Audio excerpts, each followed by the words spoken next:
Alright, this is a video on why I'm interested in niggarity. Shut up. And niggarity, but will never be a convert. Well, okay, because first off, it has to do with race relations, prejudice, and that interests me, both personally, in my views, and in a sociological sense also. It interests me, man's interpretation of man. And boy, there's nothing that hits it more than that little question of free expression, self-identification versus social conformity. And how I find myself a critic of niggarity. Because I just think it's too big a word to be destigmatized. That's one of the arguments instead. Another is the credibility of its author. People say, "You're crazy, David," and you sure as hell look it. You know? And sometimes it makes me feel bad to say, because it's like, you're really not that bad a guy and stuff. And sometimes you can be really very charismatic. Even, I guess, when you don't want to be, you're just like, leave me the hell alone. Why are you bothering me? Well, because you put yourself out there. You put yourself out there with questions that you don't want answers to. You don't want answers that people give. You only want the answers you want to accept. And that just don't cut it on the tubes, man. And everyone knows you've been through the fire, you're very blast, and that name has been stigmatized in itself. They even got a Encyclopedia Dramatica freaking insert in there. I think premeditated. It's funny. And, and it's just, there's been stories about you.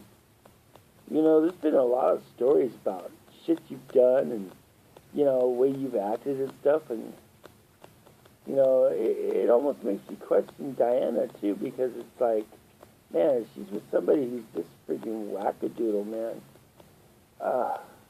What the hell? Maybe she's not so good either. And I hate to say that because she's just wonderful. At least she comes across on the internet like it. The inner tubes. Yeah, there we go. I mean, and don't hold this in comparison to me because, that's just like pea in a pot. You know what I mean? I mean, I'm not even trying to compare, I mean, please, at least you're interesting. Even infamous is better than freaking not even noteworthy, not worth noting. So, well, to a point. I wouldn't want to be Brett Keane, Matter of fact, there's a lot of people with success I wouldn't want to be. Seems like the more successful you are, the bigger ass you are. I know, we're all striving to be bigger asses.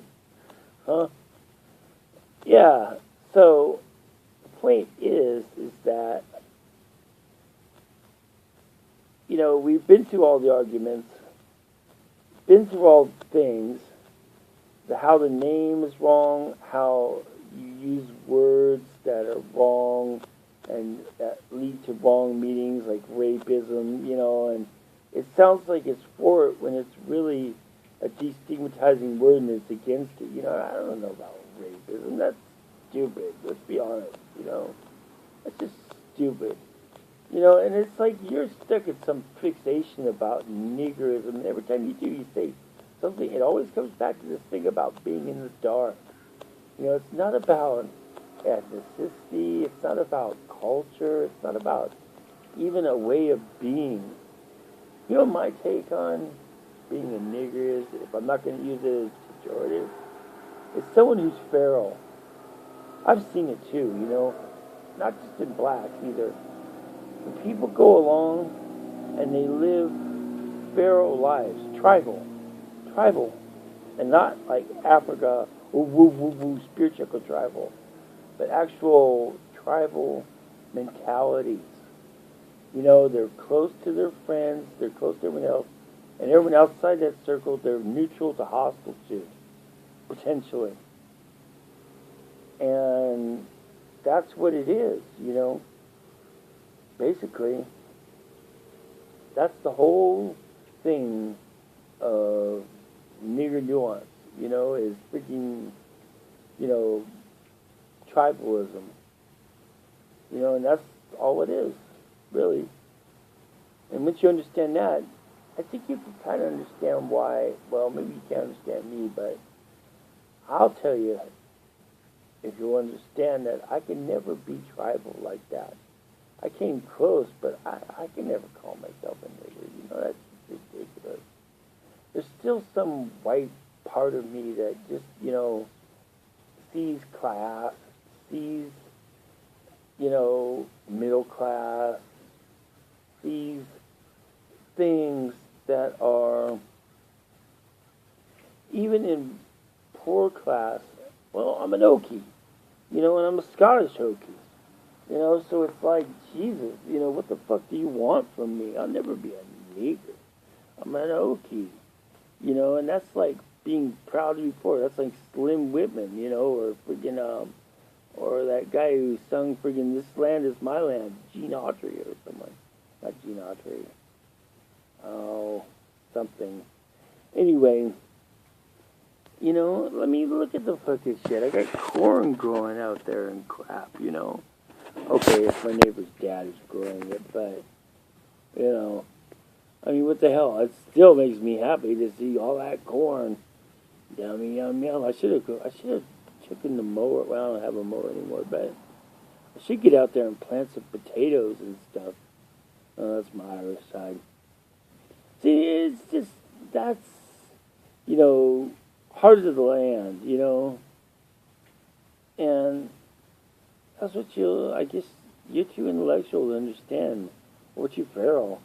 I don't know. Maybe you grew up in New Mexico, Los Alamos, or wherever it was, and it was too sterile, and you just needed to get away. I don't know. Or whatever cracked your mind. But niggering ain't the way. No way, buddy. No way.